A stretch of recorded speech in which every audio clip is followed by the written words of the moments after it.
l'encodé il est en arrière, hein, rappelez-vous, on l'a vu la semaine dernière avec, sur l'extension avec le triceps, eh bien il va partir vers le haut et le dehors, alors que l'autre va vers le haut et le dedans.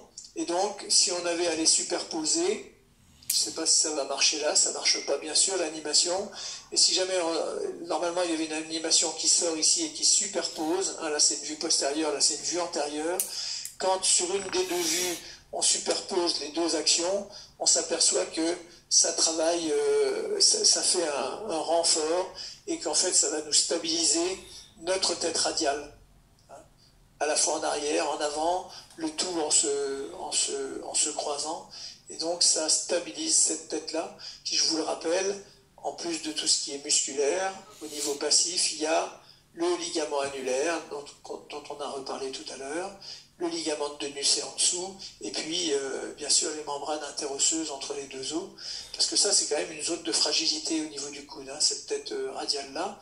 Donc tout est condensé pour qu'au niveau de ce compartiment externe, ça soit véritablement verrouillé. Enfin, quand je dis verrouillé, en tous les cas bien stable.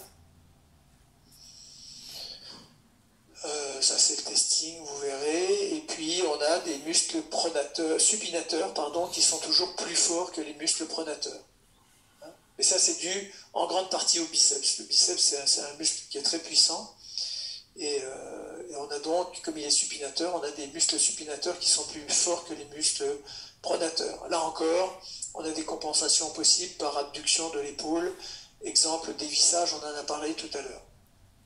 Alors ici, je vous avais invité, parce que je ne peux toujours pas sur cet ordinateur-là, c'est bien dommage, je vous avais invité à aller voir la flexion-extension. Ben là, je vous invite à aller voir la pronosupination, toujours sur le site de l'Université de Lyon.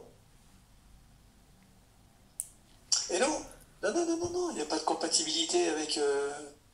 Ben non, hein, tu penses bien qu'autrement, depuis le début, il y en avait pour le coude, il y en avait pour l'épaule. À chaque fois, il y a un petit résumé avec ces schématisations-là, enfin ces modélisations, pardon. Ben si, ça apparaît, mais voilà. Merci, merci Pascal. Parce qu'il avait dit au final qu'il essayerait de me trouver la solution, mais je vois bien qu'il a autre chose à foutre, quoi. Normal, hein. Enfin, quand je dis c'est normal. Alors, pronosupination 1, 2, voilà, enfin, vous avez les deux petits films. Alors maintenant, on va terminer avec le cours là sur le coude, avec les différents types de coudes. On va avoir des coudes d'appui, des coudes de force, des coudes de finesse, des coudes de rapidité. Et donc, le premier envisagé, c'est le coude d'appui, hein. C'est-à-dire, comme on le voit là, tous les exercices en appui, c'est-à-dire en chaîne cinétique fermée, avec un verrouillage articulaire, musculaire et ligamentaire du coude en extension. Il y a quand même, on ne travaille pas uniquement comme ça, mais il y a quand même pas mal d'activités dans la vie où on se retrouve en appui. Et donc, quels sont les facteurs de stabilité de ce coude-là, coude dit d'appui, au niveau articulaire? On va avoir donc, sur un coude en extension, le bec olécranien qui va être impacté dans la fossette olécranienne, derrière, hein, puisque vous avez un coude. Donc, on n'a pas vu l'anatomie, mais vous l'avez vu avec monsieur Grignon. On a donc ce bec olécranien qui rentre et puis qui verrouille tout au niveau osseux, en arrière, et qui va assurer une stabilité sagittale et latérale du coude. Parce qu'à partir du moment où c'est ancré, logiquement, un coude en extension, vous ne le prenez pas pour faire des mouvements dans un plan frontal de latéralité. D'accord ? Quand vous allez analyser un coude pour analyser le ligament collatéral médial ou collatéral radial, hein, parce que ça, il faut apprécier, vous, au niveau clinique, savoir si vous avez des laxités exagéré ou pas, si vous avez un système capsule ligamentaire qui est atteint ou pas, eh bien, on ne ferait jamais ça coude en extension, hein. Vous allez mettre une légère flexion de façon après à pouvoir apprécier ces mouvements de laxité-là. Donc là, vous ne pouvez pas le faire coude en extension parce qu'on a le bec olécranien qui est dans la fossette olécranienne. On a notre apophyse coronoïde qui sert on dit que c'est une apophyse console, hein, parce que vous voyez que ici, elle va en fait venir et on va s'appuyer dessus, hein, comme une console, ça s'appuie dessus. Et la tête radiale, elle, quand on est en appui, je vous ai dit qu'en position normale, il n'y avait pas de contact entre le capitulum, hein, ou le condyle, là, hein, qu'on appelle capitulum, il n'y a pas de contact entre la tête et le capitulum, mais en chaîne ouverte, hein, sans contraction musculaire. À partir du moment où vous êtes en appui, de toute façon, heureusement que c'est là, parce que ça nous sert, comme nous l'a dessiné Dufour là, ça nous sert de béquille, parce qu'autrement, si on n'avait pas cette béquille-là, c'est pas la console-là qui suffirait. Hein. On aurait quelque chose qui partirait en valgus physiologique, enfin, plus que physiologique d'ailleurs, hein. Ça partirait en valgus. On a déjà un valgus physiologique. Donc ça nous contrôle ce mouvement de valgus potentiel, hein, la tête radiale.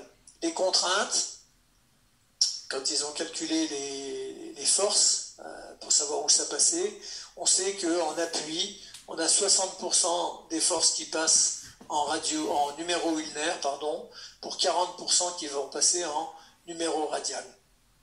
Voilà. Ce qui veut dire que dans un premier temps, quand vous avez des chocs qui sont, vous tombez en avant coude en extension, vous avez quand même quelque part, enfin la chance, c'est pas une bonne expression, mais on a plus de chance ou plus de probabilité, on va dire ça comme ça, de péter la console au niveau de la coronoïde que de péter une tête radiale dans un premier temps, puisqu'on a 60% des contraintes qui passent par là, d'accord ?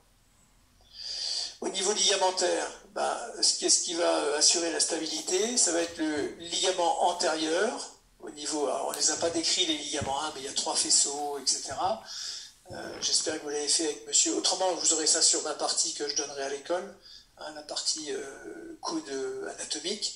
Mais vous avez le ligament antérieur et le ligament oblique antérieur qui vont être renforcés par les faisceaux antérieurs des ligaments collatéraux. C'est-à-dire qu'en fait, vous avez vraiment un ligament antérieur qui est bien isolé, vous avez un ligament oblique qui va croiser l'articulation, et après, de notre collatéral médial et de notre collatéral latéral, vous avez le faisceau antérieur qui revient encore croiser la face antérieure du coude. Donc en fait, la face antérieure du coude, elle est vraiment renforcée par tous ces ligaments qui croisent ici. Et puis, bien évidemment, puisque je suis en appui, on aurait tendance à avoir un système qui écarterait nos deux haubans, là, hein, enfin nos deux supports. Ce n'est pas le cas parce qu'on va avoir la membrane interosseuse qui va s'opposer à l'écartement des deux os et qui va s'opposer aux forces de cisaillement des articulations radio-ulnaires supérieures et radio-ulnaires inférieures. Maintenant, en termes de musculaire, hein, je vous ai dit l'autre jour, quand vous allez imaginer un truc, quel qu'il soit, essayez systématiquement d'imaginer ce qui se passe au niveau ostéo-articulaire, c'est-à-dire osseux pur, capsule ligamentaire bien sûr associée, et puis après, tout ce qui est capsule ligamentaire, on vient d'en parler là, et puis après tout ce qui est musculaire, musculo-tendineux, quoi. Donc au niveau musculaire, on a la contraction isométrique en chaîne cinétique fermée qui vont de tous ces muscles-là qui sont longitudinaux, qui vont avoir une composante axiale et qui vont avoir un effet poutre composite dont le résultat va être une impaction des surfaces articulaires. Les épicondyliens qui souvent, enfin donc épicondyliens latéraux, oui, puisque pour vous tout est épicondylien, hein, latéral et médial. Nous, il y a peut-être d'un autre temps, peut-être, hein, les épicondyliens d'un côté et les épitroncléens de l'autre. Vous, c'est épicondylien latéral et épicondylien médial. Tous ces épicondyliens, en tous les cas, assurent le grapping et le valgus du coude. Le biceps et le triceps vont assurer le contrôle sagittal du coude, également, dans un plan sagittal. Et puis, vont contribuer également au recentrage de la tête. Hein, parce qu'à partir du moment où vous êtes en appui, vous allez avoir tendance à avoir la tête qui vient s'impacter. Le simple fait de bien contracter, bien se repousser, on va avoir un centrage actif de la tête humérale, notamment par la longue portion du biceps qui, vous le savez, est intracapsulaire, mais extra-articulaire, intracapsulaire au niveau de l'épaule. Et puis on a tous les muscles adducteurs polyarticulaires au niveau du membre supérieur. D'accord? Donc les adducteurs polyarticulaires, c'est tous les longs en fait. Hein. On a long pectoral, long dorsal et long, n'importe quoi. Grand pectoral, grand dorsal et grand rond. Voilà. Les muscles fermeurs numéraux qu'on a déjà évoqué dans l'épaule. Alors après ce coude d'appui, on peut envisager un coude de force. Alors le coude de force, avec deux situations bien distinctes. La première, c'est soit le tirer, la deuxième, c'est le pousser. En tous les cas, c'est un coude qui résulte de l'association coude-épaule, d'accord, et qui se dispense de l'action de la main. Bon, on a toujours l'action de la main, bien évidemment, puisque l'objectif du membre supérieur, c'est l'appréhension, c'est tout ce que vous voulez. Donc la main, on va dire, elle va intervenir dans la gestuelle, mais là, c'est essentiellement, on pourrait s'en passer, quoi. Hein. C'est une association coude-épaule, et il se répartit donc en deux mouvements opposés, soit la traction en force, soit la poussée en force. C'est pour ça qu'on appelle ça un coude en force. L'organisation, elle est dite en chaîne parallèle, parce que l'épaule et le coude ont des mouvements inverses. C'est-à-dire que quand vous allez tirer, globalement, vous allez avoir une extension d'épaule alors que vous avez une flexion de coude. Ouais. Donc extension d'épaule et flexion, supination de coude, souvent. D'accord. Et puis, les muscles principaux donc, sont le biceps brachial et le brachial antérieur. Et ce geste est d'autant plus efficace, nous dit-on, que la préhension est importante. Donc c'est quelque chose qu'on va utiliser dans le mouvement. Là, c'est un mouvement de grimper, d'escalade. Et puis l'autre geste, c'est de repousser. Donc on va avoir une flexion d'épaule avec une extension, pronation de coude. Ouais. C'est soit flexion, extension, et souvent pronation. Parce que effectivement, on peut faire également dans les arts martiaux, vous pouvez très bien avoir une flexion d'épaule, une extension de coude et malgré tout une supination. D'accord ? Donc la pronosupination, ça dépend de la gestuelle. Et puis la pronosupination fait déjà un peu appel, bon c'est du coude, mais on est déjà sur quelque chose qui va aller orienter la main pour quelque chose de bien précis ou pour une gestuelle bien précise. Mais si vous restez sur l'association coude-épaule, on va avoir le fait de repousser, c'est flexion d'épaule, extension de coude, et le fait de tirer, c'est extension d'épaule, flexion de coude. Voilà. Et ça, c'est ce qu'on appelle le coude de force.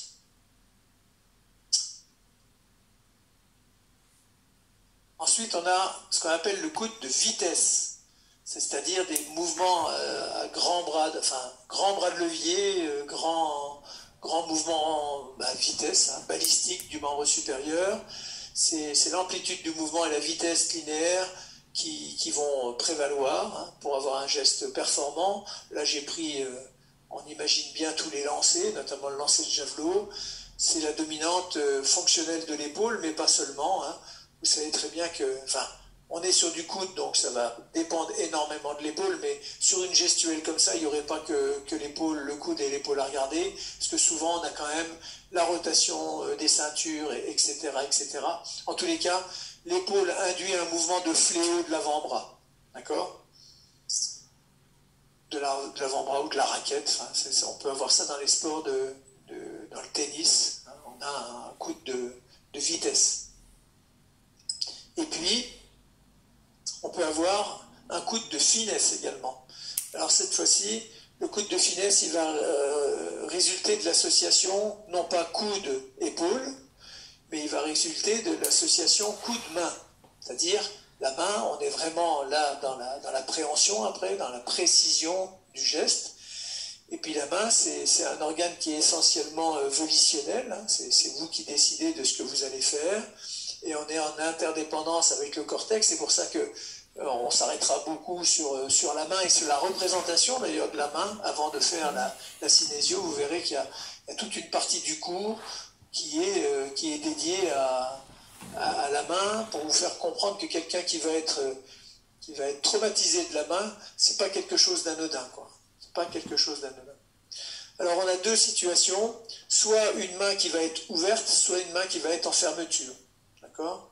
Donc quand on a une ouverture de la main et puis une extension, inclinaison radiale du poignet, alors je sais qu'on n'a encore pas fait le poignet, mais croyez-moi sur parole, quand on a extension, inclinaison radiale du poignet, ça va induire une extension supination, plutôt, du coude sous la dépendance des épicondyliens latéraux.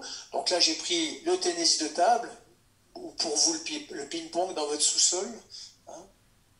Ah oui, attention, ping-pong et tennis de table, c'est pas la même chose. Moi je suis sur l'équipe médicale du Krebs, on les a plus les pongistes, mais vous disiez à des gens qui étaient de niveau international qui faisaient du ping-pong, ils n'aimaient pas trop, quoi. C'est normal, c'est normal. Mais on est plutôt, sur le revers, on est plutôt sur des épicondyliens latéraux, et on est plutôt en extension, inclinaison radiale et supination. Et puis maintenant, si vous êtes en coup droit, on est plutôt sur une fermeture de la main, une flexion, inclinaison cette fois-ci ulnaire du poignet qui induit une flexion, pronation du coude sous la dépendance des épicondyliens médiaux. Donc dans le coude de finesse, deux possibilités. Dans le coude de force, deux possibilités. Coude d'appui, coude de vitesse, là, il n'y a pas de possibilité. C'est toujours la même chose. Ce qui nous donne un petit tableau récapitulatif. Quand je suis sur un coude d'appui, le mouvement, c'est de la répulsion du membre supérieur. On n'a quand même pas beaucoup d'amplitude sur ce mouvement-là, c'est quelques degrés. Au niveau de l'épaule, on s'aperçoit qu'on est plutôt sur du recentrage et puis de la rotation externe pour essayer de bien verrouiller l'ensemble au niveau du membre supérieur. Le coude, on a dit que c'était plutôt en extension-pronation. La main, plus ou moins serrage, ça dépend ce qu'on fait. On est bien sûr sur une activité, sur une chaîne cinétique fermée, donc un travail de type statique, plutôt en poutre composite avec une co-contraction agoniste-antagoniste de l'ensemble de la musculature, que ce soit épaule, coude, main. Et on retrouve, exemple, les agrès en gym. Sur le coude de force, je vous ai dit qu'on avait donc deux situations, soit on pousse, soit on tire. Il y a un balayage articulaire qui peut être important, en tous les cas bien plus qu'en coude d'appui, ça c'est évident. Première situation, au niveau de l'épaule, j'ai une flexion. Si jamais j'ai une flexion d'épaule, je vais forcément avoir une extension de coude. Et puis, pronation, plutôt pronation, mais ça pourrait être supination aussi. Je suis sûr que parmi vous, il y en a qui pourraient me donner des exemples de flexion, extension, supination. Je peux vous en donner aussi, par exemple dans les arts martiaux ou dans les sports de frappe. Et puis, plus ou moins serrage, bien sûr, au niveau de la main. Quand maintenant vous avez une extension d'épaule, vous allez avoir une flexion, supination de coude. Alors pareil, supination, c'est plutôt supination, mais on pourra avoir de la pronation également. On peut trouver des exemples. Plus ou moins serrage au niveau de la main, c'est toujours pareil. On est en chaîne semi-fermée, voire en chaîne plutôt semi-fermée, parce que quand vous poussez quelque chose, c'est que vous êtes en appui, et donc on est en chaîne semi-fermée. Quand vous tirez, on est plutôt également en chaîne semi-fermée, on n'est pas vraiment en chaîne ouverte. On est en chaîne parallèle, on a dit, parce qu'on était sur des actions antagonistes au niveau de l'épaule et du coude, et puis c'est un travail souvent contre forte résistance, puisque nous sommes sur des coudes de force. Les muscles sont polyarticulaires et engagent tout le membre supérieur, l'épaule, les coudes, l'épaule, le coude, les fléchisseurs, les extenseurs de coude, etc. Exemple, sport de combat. Voilà. Coude de vitesse, on va commencer par l'exemple, c'est les sports de lancer, on l'a dit. Donc après, alors là je ne vous l'avais pas mis dans la diapo au départ, mais c'est vrai que ça c'est un tableau qui est tiré d'un bouquin qui est cité dans les sources au départ sur la traumatologie du sport de Chanuzo-Danowski. Et c'est vrai qu'on pourrait, dans le coude de force, maintenant, je ne vais pas vous embêter avec ça parce que c'est tellement spécifique, mais on pourrait se dire, il y a les sports de lancer, mais on peut lancer vers l'avant, ou alors on peut lancer vers l'arrière. D'accord? Et c'est pas du tout la même chose. Pas du tout la même chose. Ben, ne serait-ce qu'au niveau de l'épaule, si vous lancez vers l'avant, ben, on a plutôt une flexion. Si vous lancez vers l'arrière, on a plutôt une extension. Hein, CF rugby, quoi. Donc c'est des mouvements souvent de grande amplitude et de grande vitesse. Quand vous allez lancer vers l'avant, on va plutôt avoir une flexion, extension, rotation interne au niveau de l'épaule. Si vous lancez vers l'arrière, vous aurez plutôt une extension, abduction, rotation interne ou une flexion, abduction, rotation externe. Et puis au niveau du coude, ben, dans tous les cas de figure, c'est de l'extension. Et puis après, ben, ça dépend de la gestuelle. Pronation, supination, ça dépend un petit peu de si vous êtes en flexion ou en extension. Mais là, il faudrait avoir une séquence vidéo devant vous ou une photo avant-après pour imaginer un petit peu ce qui se passe, de façon à pouvoir décrire quel est le mouvement pour passer de A à B. Et à partir de ce moment-là, pour passer de ça, quels sont les muscles qui sont mis en jeu, quelles sont les structures de stabilisation qui rentrent en jeu pour que l'articulation soit stable, etc., etc. On retombe sur articulaire, capsule-ligamentaire et musculaire. C'est souvent... Oui, je te réponds après. Je termine juste la colonne là. C'est souvent une chaîne cinétique semi-ouverte. Et puis, alors que là, c'était plutôt semi-fermé. Là, c'est semi-ouverte. On est contre résistance modérée. Et c'est pareil, c'est des muscles polyarticulaires de l'ensemble du membre supérieur. Je réponds à ta question.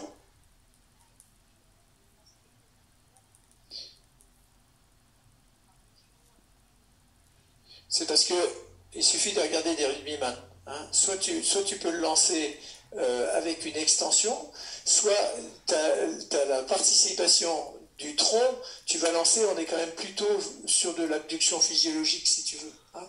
Mais au niveau de ton coude et de ton poignet, ça ne va pas réagir de la même façon. Ouais. C'est très spécifique, hein, je te le reconnais. Mais c'est vrai que voilà, dans ce bouquin qui est orienté sur traumatologie du sport, il a pris différentes activités sportives et il a essayé de pousser un petit peu loin son analyse, mais c'est pas inintéressant. Hein. Maintenant, très sincèrement, je vais jamais aller pousser le bouchon pour vous mettre en difficulté.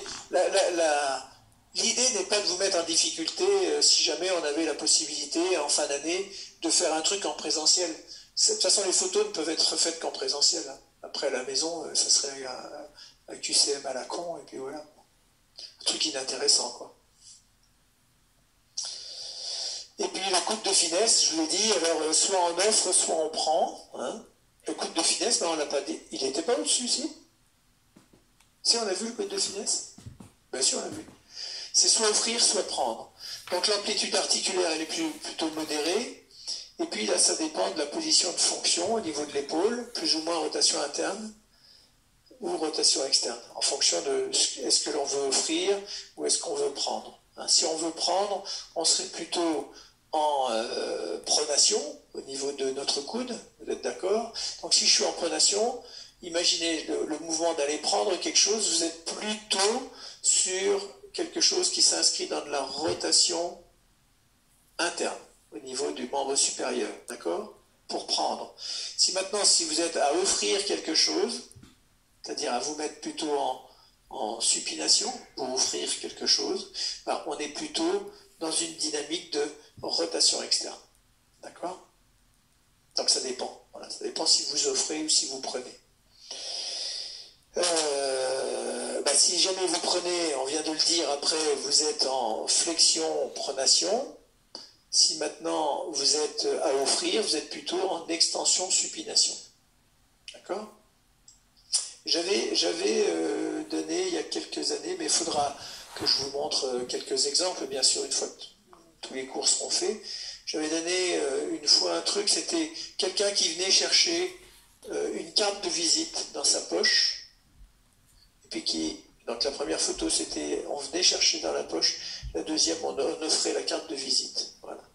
Et c'était de nous décrire quel était le type de coude, et puis qu'est-ce qui se passait au niveau, notamment, c'était un truc sur le poignet. Ça a incorporé bien sûr le type de coude parce qu'il y avait une question de cours, mais après c'était plus sur qu'est-ce qui se passait au niveau du poignet et des actions musculaires. Je vous montrerai l'exemple d'ici quelques cours.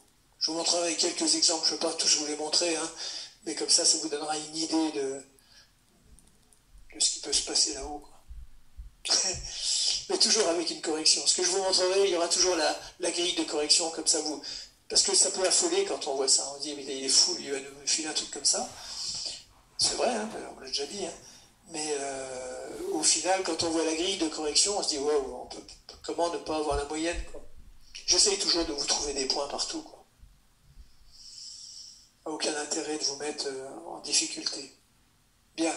La pathomécanique des lésions traumatiques, je ne vais peut-être pas partir là-dedans parce que cette année, je n'ai pas fait au niveau de l'épaule, je ne vais pas le faire au niveau du coude. Simplement pour vous donner quand même des lésions traumatiques, ce qu'on peut avoir. Qu'est-ce qu'il y a derrière? Attends. Luxation de coude. Ça, c'est tous les types de coudes que vous pouvez avoir. Voilà, je vais passer juste 2-3 diapos, puis après je ne vous embête plus. On peut avoir bien sûr des simples distensions du plan capsule ligamentaire antérieur, ouais, donc on va dire une entorse du coude,